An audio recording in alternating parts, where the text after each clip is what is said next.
tous et bienvenue. On a évoqué les affres des fédérations sportives et principalement footballistiques à travers le monde. Europe, Asie, Amérique latine, Caraïbes, également en Afrique. Il y a quelques mois, on évoquait le Congo-Brazzaville, cette fameuse FECOFOOT, qui est considérée parmi les pires du continent. Et d'ailleurs, on a encore vu lors de la dernière trêve internationale ce qui s'est passé, une organisation scabreuse pour le déplacement en Zambie, une responsabilité évidemment partagée entre le ministère et la fédération, et plusieurs cadres de l'équipe nationale qui annoncent leur retraite internationale de par cette organisation inique. Et globalement, quand on parle de football africain, il y a deux noms peut-être qui arrivent rapidement quand on parle de gâchis, c'est la République démocratique du Congo, et le Congo-Brazzaville, on va dire dans une moindre mesure, puisqu'il n'a pas forcément le passé footballistique de la RDC. Mais il y a un pays qu'on oublie bien trop souvent. Ce pays, c'est la Guinée, qui, assurément en Afrique de l'Ouest, est le plus grand gâchis, sans aucune contestation possible. Et comble de l'ironie, après des comités de normalisation prolongés, on espérait enfin renouveau pour le football guinéen avec les élections qui étaient prévues ce week-end pour récupérer enfin la FEGIFOOT. Sauf que une pagaille juridique monstre s'est installée depuis quelques semaines entre une commission électorale, la commission électorale de recours, les candidats des uns, les soutiens des autres. On a d'ailleurs annulé la candidature de l'un des 4 hommes qui voulait le poste de président, Monsieur Mathurin, ce qui a eu évidemment de grandes conséquences. Avec une FIFA complètement aveuglée et qui venait confiante à Conakry pour dire « Oh enfin, on va tourner une nouvelle page du football guinéen », ça a été le ridicule, le sommet de la honte. Samedi, lors de l'élection, le quorum n'était pas atteint. C'est-à-dire que les membres statutaires qui devaient venir pour voter, eh ben, ils n'étaient pas assez nombreux. Notamment sous l'influence du G47, ce groupement majoritaire de membres statutaires, globalement assez acquis à l'ancien président de la FEGIFOOT, Antonio Soares, dont nous reparlerons tout à l'heure. Donc on a dit c'est pas grave, on va faire rebolote. Et le représentant de la FIFA, l'un des représentants de la direction de la gouvernance à la FIFA, Rolf Tanner, qui ne comprend toujours rien à rien et qui a toujours le don de taper à côté, disant aux médias mais faut pas s'inquiéter. En interne, il disait à la FIFA, pas de problème, les élections en Guinée, ça va passer. On arrive au dimanche où, encore une fois, les journalistes ont été tenus à l'écart de tout cela, où on apprend qu'en fait, la commission électorale de recours, elle avait des recours, mais elle ne l'expliquait pas. Enfin bref, encore une chienlit, une organisation désastreuse, ou d'ailleurs. Et après des heures interminables, arrive le verdict. Le quorum n'a toujours pas été atteint, ce qui fait que les élections ne peuvent pas avoir lieu. Stupeur, sachant que le comité de normalisation de Guinée termine son mandat le 30 novembre. Alors quid du football en Guinée? Les élections, elles ne peuvent pas se tenir, le comité de normalisation arrive à son terme, et le gouvernement, qui avait été jusque-là assez calme, assez discret, en retrait, commence un petit peu à intervenir parce qu'ils ne veulent pas un arrêt complet du football guinéen aussi près de la CAN, où le style national s'est évidemment qualifié. Pour contextualiser, cette crise qui secoue le football guinéen, elle ne date pas d'aujourd'hui ni de ce comité de normalisation-là. Elle est beaucoup plus ancienne. En fait, le football en Guinée, c'est un mélange politico-sportif affairiste qui a instauré un système clientéliste presque comme nulle part ailleurs. Bien entendu, un système clientéliste avec l'aide de certaines personnes du ministère. En fait, c'est bien simple. Aujourd'hui, le football en Guinée, c'est les intérêts et des uns et des autres, qui peuvent d'ailleurs diverger à un moment donné ou peut-être converger, mais ce n'est surtout pas l'intérêt du bien commun, l'intérêt de la nation ou l'intérêt du football guinéen. Il suffit de voir d'ailleurs la détérioration du championnat, du football de club et même de la sélection. On ne peut pas me dire raisonnablement que dans les compétitions de jeunes, également dans les A, le style national affiche ces résultats-là. Et avec autant de problèmes, de crises en interne, de copinage, parce qu'en fait, ce qu'on va expliquer, ce qu'on voit en haut de la fédération, on le voit en bas de la fédération. C'est-à-dire, chacun y va de son intérêt. Où je peux manger. Parce que ce système qui a été mis en place il y a à peu près une quinzaine d'années, il n'a jamais été combattu. Peut-être que certaines têtes ont changé, qu'il y a eu des mandats d'arrêt, des comités ou que sais-je encore, mais l'essence même du problème, celui le fait de tout raser et reconstruire, personne n'a voulu le faire. Et c'est pour ça qu'aujourd'hui, le football guinéen est dans une crise comme il n'a jamais connue de son histoire. Revenons un petit peu en arrière. À l'époque, la fédération est dirigée par un homme qu'on appelle Super V, Salifou Camara, un homme d'affaires très important en Guinée. Problème, sous sa présidence, énormément de soucis financiers vont apparaître. D'ailleurs, quelques audits plus tard vont confirmer cela, quelques actions en justice, des mandats d'arrêt, enfin bref. Ça a été assez catastrophique. À l'époque de Salifou Camara, l'un des oligarques, on va dire, du football guinéen, il y avait un homme, Amadou Diaby, qui était au comité exécutif. Sauf qu'il y a eu plein de bisbilles. Au début, ils étaient bien tous les deux. À un moment donné, il y a un souci entre Amadou Diaby et le comité exécutif. Enfin bref. Finalement, ça va mal se terminer et Amadou Diaby est un homme très fort pour fédérer autour de lui. Ça soit pour une bonne cause ou une mauvaise cause. Il est très très fort pour cela. C'est un homme de réseau, un homme politique. Guinéen, mais également congolais par sa mère, il a énormément de relations entre les deux pays. Et au fil du temps, il va se doter d'un carnet d'adresse absolument incroyable et rester dans l'ombre et même du football guinéen pour tout le monde. À l'époque, vice-président, si je ne dis pas de bêtises, pour Salifou Camara, il sera également vice-président pour le successeur, Antonio Souaré, un autre homme d'affaires très important en Guinée, qui détient également le club de Oroya, il l'a pris, et qui lui a fait passer un énorme palier. Et à l'époque, on explique que la Guinée c'est bien, c'est le renouveau du football de l'Afrique de l'Ouest, avec ce quart de finale lors de la CAN 2015, mais également le Oroya qui se dote de structures très intéressantes et qui vise une participation en phase de groupe de la Ligue des Champions africaine. Alors pendant des années, ils vont se rater. Je crois qu'ils vont faire une phase de groupe, c'était lors de la Coupe de la Confédération, Coupe des Confédérations en 2017, je ne dis pas de bêtises. Mais globalement, il y a des ambitions, on met de l'argent, tout va bien. Et on entend même, rappelez-vous ensuite ce qui se passe, la Guinée qui obtient la CAN, alors qu'elle n'avait même pas postulé, grâce à l'influence d'Almami Kabele Camara, un autre Guinéen qui était vice-président de la CAF. Donc là, tout va bien. Assujetti à cela, on a Véron Mosengo, qui est aujourd'hui le secrétaire général de la CAF, donc ami de Gianni Infantino, qui était à la FIFA, qui va se lier d'amitié avec Amadou Diaby, donc le vice-président de la fédération guinéenne, de par l'entremise du patron du football congolais à l'époque, Constant Marie, c'est lui qui va mettre en contact les deux personnes. Et pour préciser, Amadou Diaby, donc guinéen mais également congolais, a énormément de contacts politiques au Congo, que ce soit avec ministre des Finances, mais surtout avec le président actuel, Félix Tshisekedi, qu'il connaît très bien, ils ont un lien très fort. Donc comme je dis, homme de réseau. Et ce gars-là, il va devenir un peu le conseiller de Véron Mosengo. Sauf qu'à un moment donné, il va se passer un autre scandale, on est en 2019, et c'est l'un des tournants du football guinéen. Un football qui déjà marchait plus qu'au clientélisme. C'était l'idée de M. Souaré, qui à l'époque, financièrement, était très très bien. Il y avait la loterie, il y avait tout ce que vous voulez. Ce qui fait qu'il y en a plein de gens qui mangeaient. Parce que Antonio Souaré et tous les oligarques du football guinéen, ils ont une cour autour d'eux. Ils ont les courtisans, c'est-à-dire des gens qui vont les flatter, et les flatter, et les flatter. À Oroya, il a mis plein d'argent. Hein. Je peux vous dire qu'il y en a qui se sont gavés sur son dos, mais c'était des flatteurs, c'était des courtisans. Donc en fait, on a habitué les gens qui rentraient dans la mécanique du football guinéen à manger, à trouver quelque chose, que ce soit pour l'événementiel, pour les structures, pour les voyages, les agents, qui on met en sélection, etc. Il y avait toujours le moyen d'avoir un intérêt, d'avoir un petit billet quelque part. Et ça, ce sont les oligarques qui ont mis ça en place, avec notamment toute leur cour autour d'eux. Alors évidemment, on pourrait blâmer les égos, parce qu'à l'époque, Antonio Souaré se rêve en Moïse Katumbi guinéen quelque part. Moïse Katumbi étant le propriétaire du tout-puissant Mazembe en République démocratique du Congo.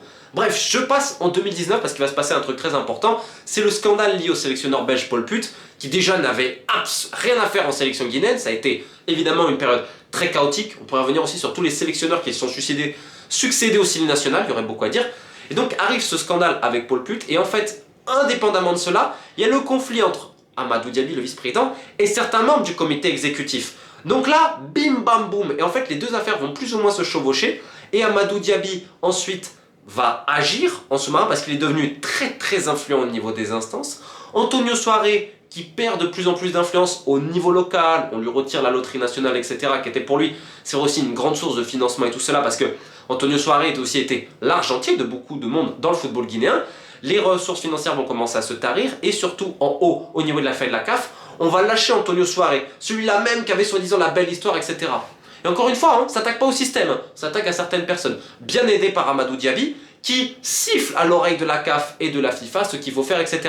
en donnant sa vision des choses, ce qui va être une vision évidemment tronquée et biaisée. S'ensuit ensuite un nouveau comité de normalisation, Antonio Souaré qui va être suspendu mais qui espère toujours revenir, enfin bref, une cacophonie générale où, rendez-vous compte, que le club d'Antonio Souaré, Oroya, on estimait qu'il pouvait prétendre à la Super League. Bon, finalement, il n'y est pas là. Débâcle pour Antonio Souaré, qui ne le voit pas venir, mais qui garde une influence considérable au sein des membres statutaires de la Fédé, ce fameux G47 dont j'ai évoqué le nom au début.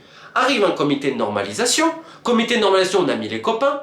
La secrétaire générale de la CAF, Madame Fatma Samora, elle met une amie à elle, Madame Si. Amadou Diaby, lui, va propulser, va aider Sega Diallo, un ancien journaliste qui avait travaillé pour certaines personnes, etc., avec aussi certaines affaires. Donc bref, on a un comité de normalisation qui va dans les mêmes pas, mais qui n'est pas forcément accepté par tous les membres statutaires. Alors, c'est loin d'être facile, on a vu beaucoup de crises liées aux primes, etc. Alors là, je vais tout de suite tempérer. C'est pas spécialement la faute de la fédération, il faut voir plus haut au ministère. Pourquoi? Parce qu'en Guinée, il y a tout, c'est très très long au niveau administratif, ce qui fait que sur toute la chaîne, quand vous décaissez quelque chose qui doit arriver à une équipe nationale, eh bien, il y a plein de gens qui se servent au milieu. Donc des fois, en fait, il n'y a plus grand chose. Voir aussi au basket, un sport quand même relativement important en Guinée, où on a un président de fédération qui, je tiens à le signaler, qui a mis son argent et qui fait de très bonnes choses, Et le jour où il se rendra compte que son secrétaire général le prend pour un con, le basket guinéen avancera bien. Donc ce n'est pas qu'au football à ce niveau-là. Néanmoins, il y a plein de problèmes, et encore vis-à-vis de ce clientélisme. Je prends un exemple tout bête. Madame Barry, à la fédération, on va savoir à qui je m'adresse. Madame Barry, mais elle se met sur tous les contrats possibles et imaginables. Comment? Parce qu'elle place son fils. Hop, sur tout ce qui est lié vis-à-vis des structures. Ça rappelle évidemment Madame Ba, qu'elle est la chef de cabinet au ministère. Pareil, je vais mettre des proches, bim bam boum. Et en fait, c'est ça le problème du football guinéen. C'est qu'à tous les étages, t'as quelqu'un qui va manger, qui va placer son poulain par intérêt de ci, de ça, en espérant qu'il lui soit redevable. Et jamais on s'est attaqué à ce souci. S'ensuit évidemment le fait que la CAF retire l'organisation de la CAN à la Guinée qui n'était absolument pas prête et qui ne l'avait jamais été et qui avait obtenu cela de par certaines connexions politiques justement.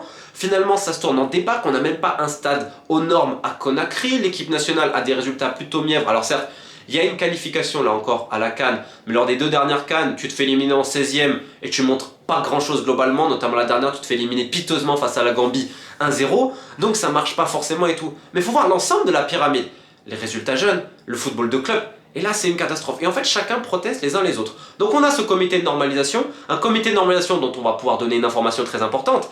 La FIFA a fait un audit à ce sujet-là, ça a montré qu'on a tapé dans la caisse, entre 50 et 70 000 dollars. Je tiens à préciser que l'audit n'a pas été encore public. On veut surtout pas le mettre parce que la FIFA, ils ont mis des gars à eux, des potes à eux. Tac, la secrétaire générale, elle a mis son pote, sa pote. Amadou Diaby, il a mis aussi son gars. Mais vous avez tapé dans la caisse, entre 50 et 70 000. Ça faut pas déconner. C'est important qu'en Guinée, ils se rendent compte qu'il y a beaucoup de gens qui mangent. Dans le même temps, vous avez encore cette opposition parce que vous avez les proches d'Antonio Souaré qui veut plus ou moins revenir. Et vous avez un autre oligarque très important qui arrive, c'est KPC comme on l'appelle, qui va être un peu l'argentier du Connor à ce niveau-là, qui va les aider, notamment de par sa société de BTP, si je ne dis pas de bêtises, qui s'appelle Geekopress. Dans le même temps, il est vrai que pour le comité de normalisation, il y a eu des paiements, notamment de ceux-là, qui ne sont pas totalement arrivés. Il y a eu d'autres paiements, notamment Orange et d'autres sponsors, finalement ça a été renouvelé. Mais pendant un moment, il y avait eu des problèmes et tout. Donc ils ont eu des soucis financiers de par des retards de paiement qui étaient pourtant prévus dans certains contrats. Donc il ne faut pas non plus tout mettre sur le comité de normalisation.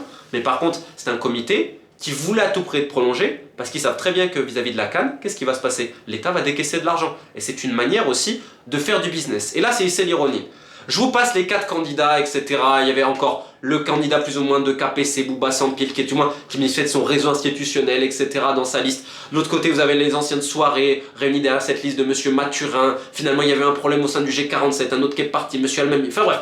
Et Monsieur Bangoura. Je ne vais pas aller dans les détails à ce niveau-là. Il y en a plein de médias qui en ont parlé. C'est très très intéressant à ce niveau. Ce que je peux vous dire, c'est que Monsieur Mathurin, finalement, sa candidature est invalidée. D'accord? Ce qui crée évidemment d'autres soucis, même si il y avait des raisons à ce niveau. Mais là, c'est l'ironie. Soi-disant, tout est indépendant et tout. Lors de la commission électorale, le président, c'est la présidente du comité de normalisation qui a poussé son dossier. Ok. Et lors de la commission électorale de recours, on retrouve l'oncle de Sega Diallo, le vice-président du comité de normalisation. Mais il n'y a pas de conflit d'intérêt dans le football guinéen, pas du tout.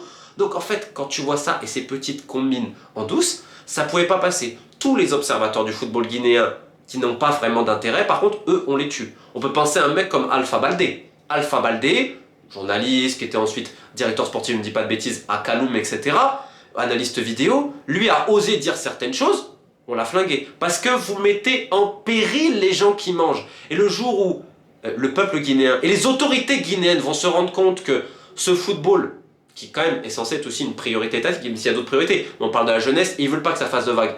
Mais quand ils vont se rendre compte que tous ces gens-là, ils mangent et qu'en fait ils ont une seule peur, c'est qu'on mette le nez dans leurs affaires, qu'on parle de faut être un petit peu discret, parce que tout le monde a son intérêt. Donc dès que tu oses critiquer cela, comme Alpha Baldé ou comme d'autres personnes, même sur les réseaux, etc., vous êtes châtiés, on vous menace, on essaye de vous couper tous les accès possibles et inimaginables. Donc, des fois on parle d'un football qui est complètement vérolé, qui est complètement gangréné, comme la Fédération Française de Football. Ce qu'on voit à la FEGIFOOT, c'est le même schéma. Sauf que là, le schéma, c'est une impasse terrible, puisque les élections, elles n'ont même pas eu lieu, avec une FIFA qui ne comprend rien à rien, un État qui a été très discret pour le moment, et qui là recommence à venir. D'ailleurs, pareil, ça aussi c'est assez savoureux, parce que à la FIFA, il faut flinguer à tout prix M. Souaré, mais M. Souaré, ça a été l'un des relais, ça n'a pas été le seul, qui a été utilisé pour avoir quelques conversations en haut lieu au niveau politique. Enfin, si vous voulez, c'est une cacophonie générale depuis 10-15 ans entre ces réseaux politiques, ces réseaux affairistes, et au final, même la présidente du comité de normalisation aujourd'hui.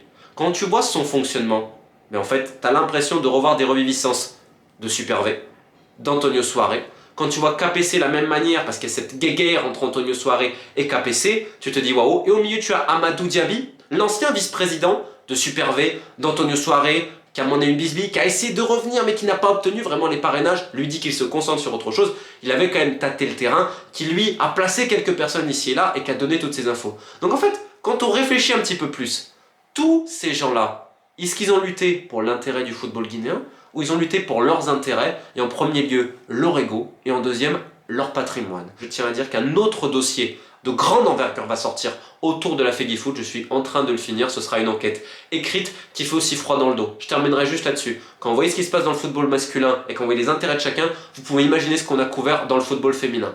Comprenne qui pourra, mais en tout cas bonne chance à tous ceux qui luttent pour un football plus propre en Guinée, parce que le peuple le mérite et surtout le ciné national. Keep the faith.